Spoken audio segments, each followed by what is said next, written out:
यही मैंने आप लोग से भी आग्रह किया था और इसके लिए मैं आपका बहुत बहुत शुक्रगुजार हूँ। साथ ही मैं इन लोगों से पूछना चाहता हूँ, बोला में तटबंदी बनाई इन्होंने,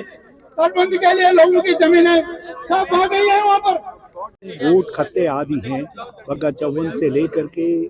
चुकम तक, चुकम से लेकर के सुंदरखाल पापड़ी तक और भी बागजाला तक, इन सबको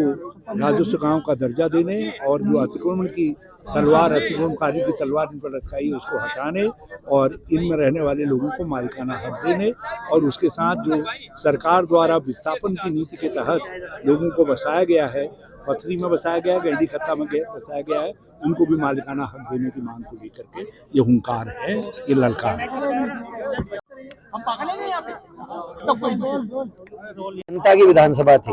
क्योंकि जनता से जुड़े हुए जितने मुद्दे हैं, चाहे वो बेरोजगारी है, चाहे अंकिता भंडारी के केस की मिसहैंडलिंग है,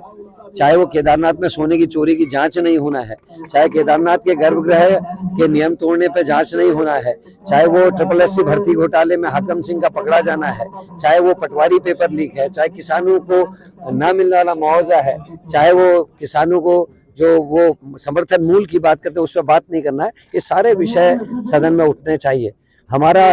प्रदेश 9 हिमालय राज्यों में महिला अपराध में पहले नंबर पर है, हम लोगों के लिए शर्मनाक है। ये विषय सदन में उठने चाहिए। जिला विकास प्राधिकरण से जो दिक्कतें आम जनता को है वो विषय सदन में उठने चाहिए। और गैरसैंण जो हमारे सपनों की राजधानी है, जो आंदोलनकारियों के आंदोलन के वजह से राज्य बना, जिन शहीदों की शहादत से राज्य बना, उनकी जो इच्छाएं थी, जो उनका मनोरथ था, उसको फेल करने की कोशिश बीजेपी की सरकार कर रही है। चुनाव देखते हुए ग्रीष्मकालीन राजधानी घोषित तो कर दिया, लेकिन जब से नई सरकार बनी है 2022 के बाद से, तब से वहां सत्र बुलाने से बच रही है। पिछले बार चारधाम यात्रा का बहाना किया, इस बार विधायकों के दस्तखत का बहाना कर रही है सरकार। जब आदरणीय यशपाल आर्या जी जो नेता प्रतिपक्ष है, आदरणीय प्रीतम सिंह जी ने कार्य मंत्रालय से इस्तीफा दिया, उनको नहीं मनाया,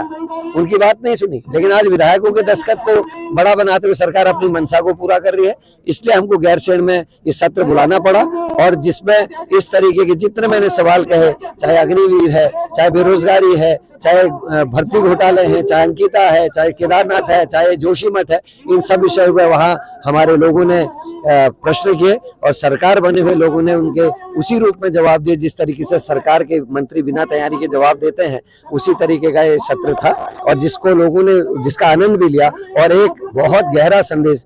उत्तराखंड के जनमानस में इस जो जनता की विधानसभा थी, इससे गया है।